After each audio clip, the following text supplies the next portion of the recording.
Hello everyone, welcome back. In this video I'm going to solve another interview question, and this question is similar to the one which we solved in the previous video. The only difference you can see is we have a PMOS and the values are little bit interchanged.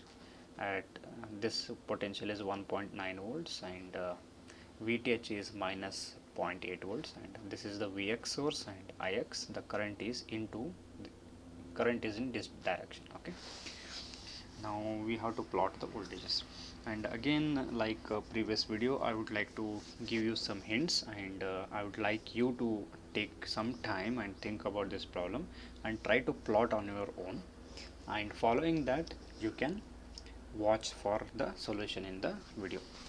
Okay, now let me start by explaining the circuit. There is a simple PMOS and there is a voltage source whose voltage is changing.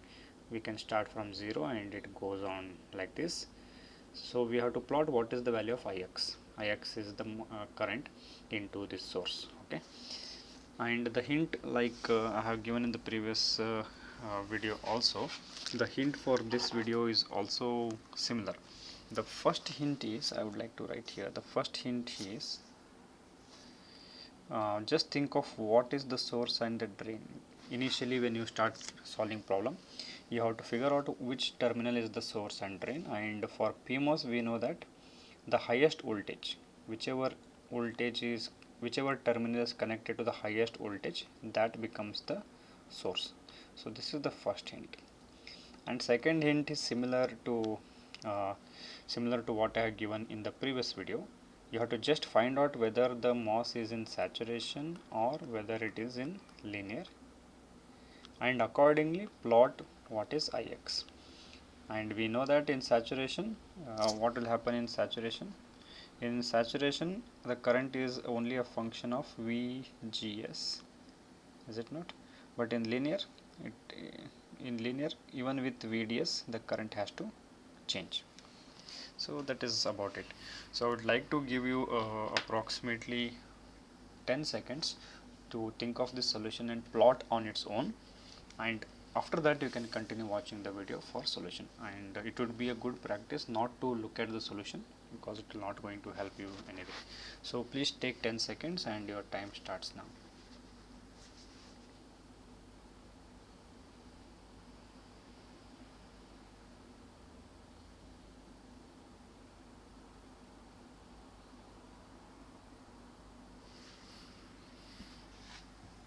Okay, I hope you have given a thought about this problem, and you have also tried to plot the graph.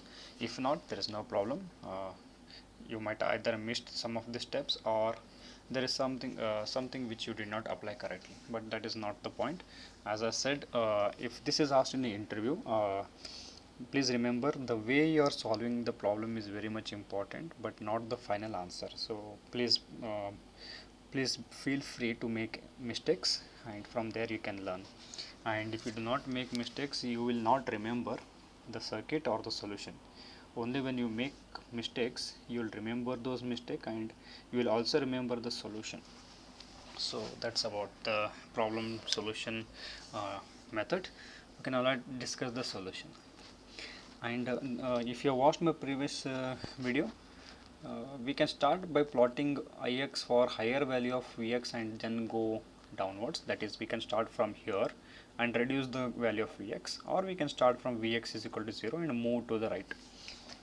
It doesn't actually matter. So the best way is to take Vx at a very high point, so that I know what is this terminal. I will clearly know what is this, whether it is a source or drain. For example, for PMOS, the highest per node voltage will be always the source. So the best method to solve this is, let's assume that Vx is really very high. Okay, so in the graph, let's say we are sitting somewhere here. Okay, somewhere here, very at a very high value of Vx. Okay, so if Vx is very high, then I can very high compared to this 1.9 volts. Let's roughly take it is 4 volts. Okay, let's take it is 4 volts. So if this is 4 volts, then definitely I know this is the source, because for PMOS highest node voltage is the source, so I know what is the source. Now this is the drain.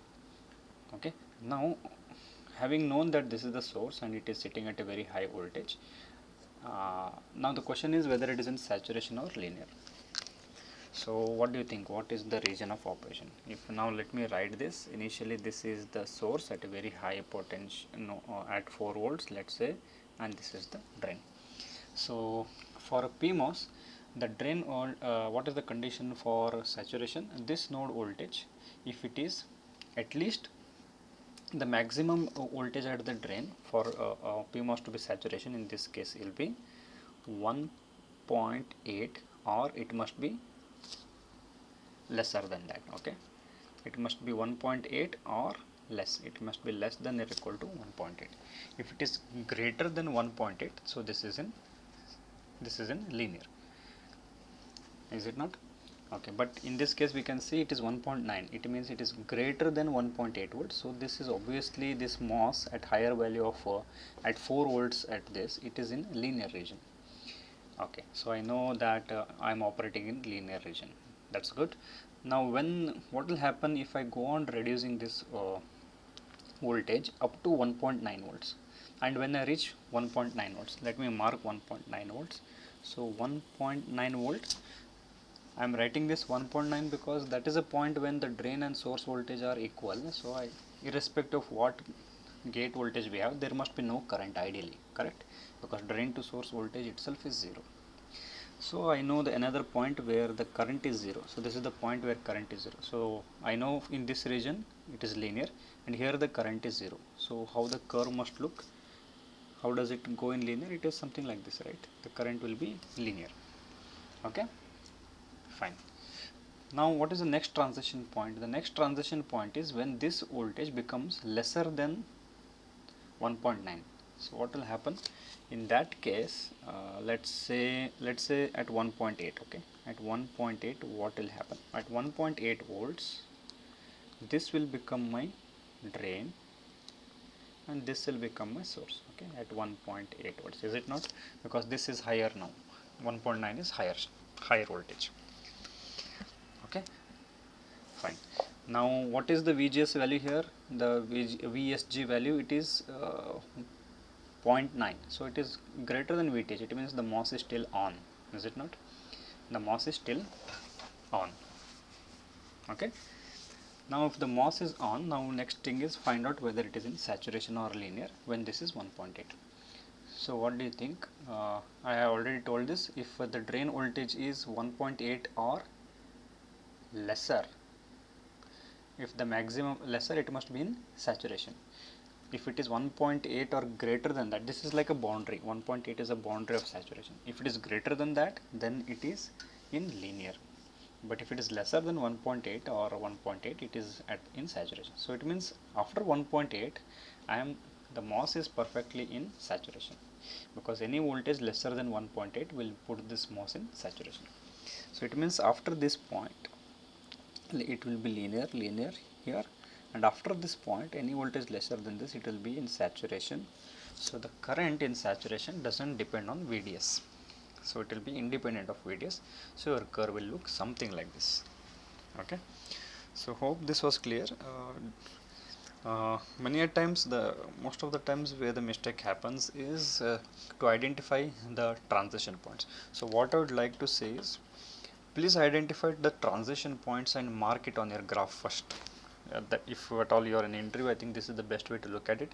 First transition point is take a very high node voltage of Vx and make sure that we can treat this as source or drain based on this voltage, and decide whether the MOS is on and off, and decide whether it is in saturation or linear. The next transition point, when both voltages are same, we know we are sitting at zero current. So join this graph, we know this part of the graph. Next transition point is what will happen when this voltage becomes more than this. Interchange the source and drain, then recalculate, check whether the MOS is on, and if it is on, check whether it is in saturation or linear, and accordingly plot. So that's about it. If you have any comments about this problem, please post it, and do subscribe to our channel to support many such videos. Thank you.